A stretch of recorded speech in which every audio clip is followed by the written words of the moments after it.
Hello guys, next episode के start से पहले आप लोग मेरे चैनल को सब्सक्राइब कर देंगे। इस अपने नेक्स्ट एपिसोड को स्टार्ट करते हैं। सोंगी जो शाओजिंग के पास से सोई होती है, तो जब उठती है तो देखती है कि शाओजिंग को तो अभी तक होश नहीं आई थी। वो उसका अच्छे से ख्याल रखने लगती है, उसकी केयर करने लगती है और फिर केयर करते करते उससे पूछने लगती है कि शाओजिंग, क्या तुम मेरी आवाज सुन रहे हो? और शाओजिंग दिखाया जाता है जो काले अंधेरे में होता है, बिल्कुल अकेला। वहाँ पर बस सिर्फ उसको सोंगी की आवाज आ रही होती है। सोंगी की आवाज को सुनकर उसे कहने लगता है कि मैं यहाँ पर हूँ। सोंगी तो उसकी आवाज नहीं सुन पा रही होती, बस वो शाओजिंग से पूछी जा रही होती है कि क्या तुम मेरी आवाज सुन रहे हो, उठ जाओ।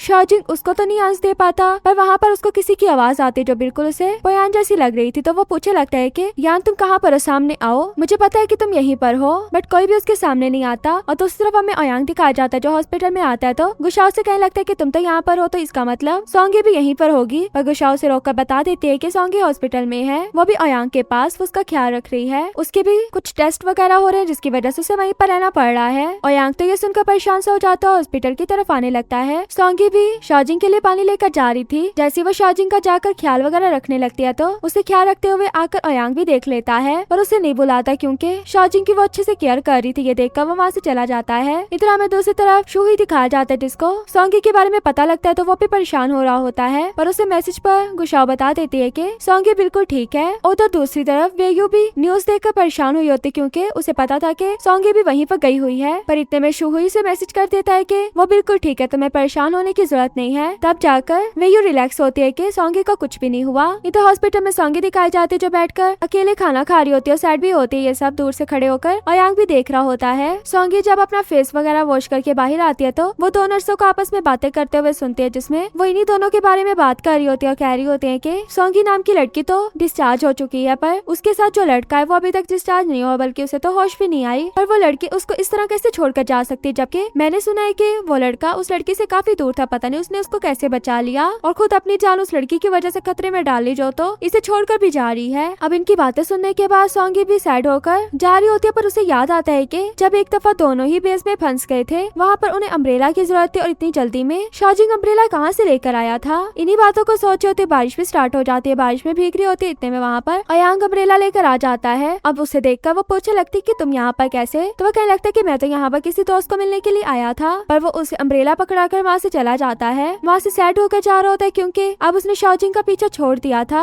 जिस तरह दोनों एक दूसरे का ख्याल रखते थे, यही सब देखकर एक जगह पर अकेले जाकर बैठ जाता है और अपनी हर एक मेमोरी सोंगी के साथ गुजारी हुई याद कर रहा होता है। इधर सोंगी दिखाई जाती है जो शाओजिंग के पास आकर दोबारा से बैठ जाती है। उसे कहने लगती है कि तुमने मेरे लिए इतना कुछ किया है, एक फेवर और कर दो कि प्लीज उठ जाओ, मैं तुम्हें इस तरह नहीं देख सकती। तुम हमेशा मुझे कहते थे कि मैं ही सबको फंसाती हूँ, तो मैं तुमसे एक चीज का प्रॉमिस करती हूँ। प्रॉमिस पर ही अटके होते और फिर कहते है कि मैं ये प्रॉमिस करती हूँ कि मैं तुम्हारे उठने के बाद तुम्हें कभी भी नजर नहीं आऊंगी। अब वो ये बात कह तो देती है, पर काफी रो रही होती है। और शाओजिंग जो काले अंधेरे में होता है, उसे कोई भी निकलने का रास्ता नहीं मिल रहा होता। इतने में उसका ही हमशक्ल उसके सामने आ जाता है, मतलब रियल शाओजिंग उसके सामने आ जाता है। उसे देखने के बाद तो शाओजिंग उसे सॉरी कर रहा होता है। रियल शाओजिंग कहता है कि तुम्हें सॉरी करने की जरूरत नहीं है, बल्कि तुमने बहुत अच्छा काम किया, जो मैं हमेशा से करना चाहता था वो तुमने किया है। मुझे तो लगता है कि तुमने बिल्कुल ठीक किया, जो काम मैं नहीं कभी कर सका वो तुमने 1 महीने में कर दिखाया। यहाँ तक कि मैं प्रोफेसर सोंग की लैब में जरूर था, पर वहाँ पर मैंने कुछ भी करके ना दिखाया, बट तुमने ये काम 1 महीने में कर दिखाया। और तुम्हें इसके लिए भी रिग्रेट होने की जरूरत नहीं है कि तुमने शाओजिंग के साथ क्या किया, प्यार हो गया और ये सब, उस प्यार के चक्कर में तुमने अपनी जान दी। बल्कि अगर मैं भी तुम्हारी जगह पर होता ना, मैं भी सेम यही करता। मैं तो खुश हूँ कि तुम मेरी जगह पर आए और मेरी दुनिया में मेरी लिमिट्स खत्म की। जो मैं नहीं कर सकता था वो तुमने सब कुछ किया। तुमने दुनिया में अपनी पहचान बनाई है। ये सब बातें कहकर वो उसे कहता है कि अब मैं चाहता हूँ कि तुम मेरी बॉडी में रहो। ये कहकर वो तो वहाँ से गायब हो जाता है। शाओजिंग उसे काफी रोकने की कोशिश करता है, पर वो उसे नहीं रोक पाता।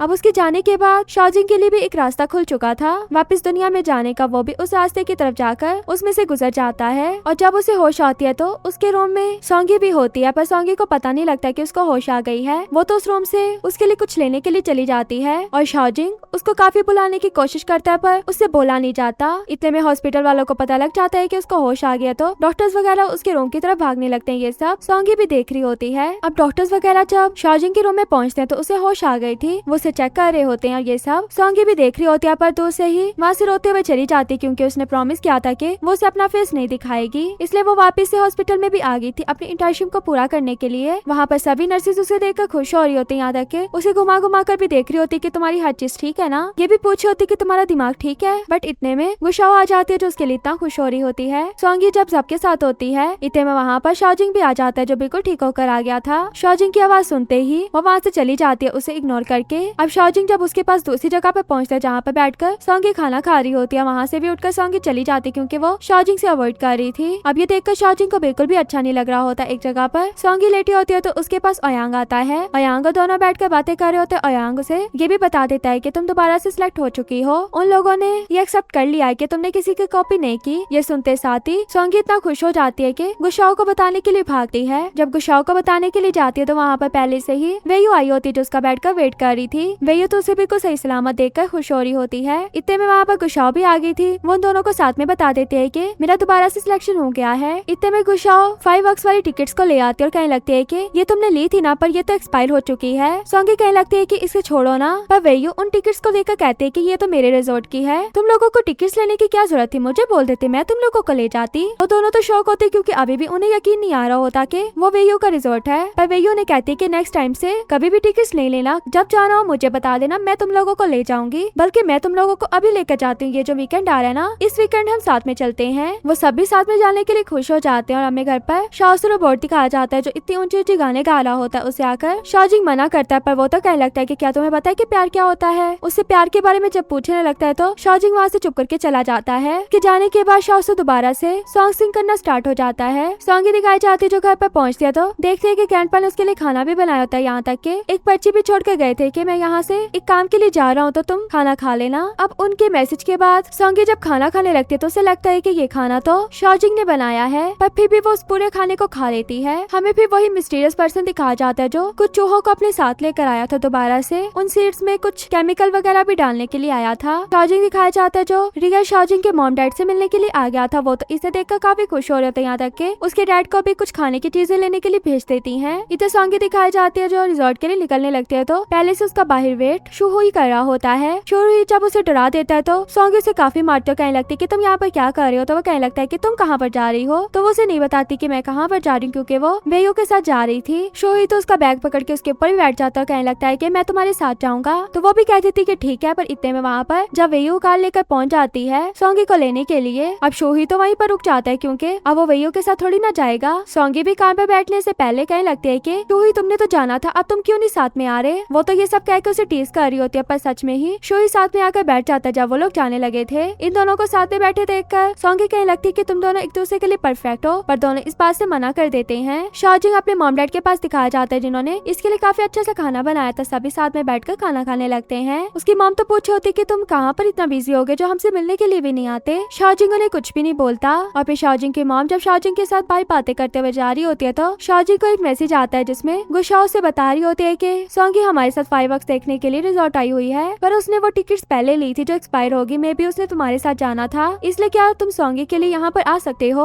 अब ये मैसेज देखने के बाद वो उसे कोई भी रिप्लाई नहीं देता, पर इतने में पता लगता है कि टाइम रुक गया है। शाओजिंग तो देखने लगता है कि क्या हुआ, पर वहाँ पर यान आकर शाओजिंग को अपने साथ ले जाता और बताने लगता है कि तुम कौन कौन से आर्टिकल्स के खिलाफ गए हो। बट शाओजिंग तो उसे कहता है कि मैं यहाँ पर मेडिसिन लेने के लिए आया हूँ, वो मैं यहाँ से लेकर जाऊंगा, तुमने जो भी मुझे सजा वगैरह देनी है वो मुझे बाद में दे देना जब मैं वहाँ पर जाऊंगा। और यहीं पर हमारा ये पार्ट भी एंड हो जाता है। वीडियो अच्छी लगे तो वीडियो को लाइक करना।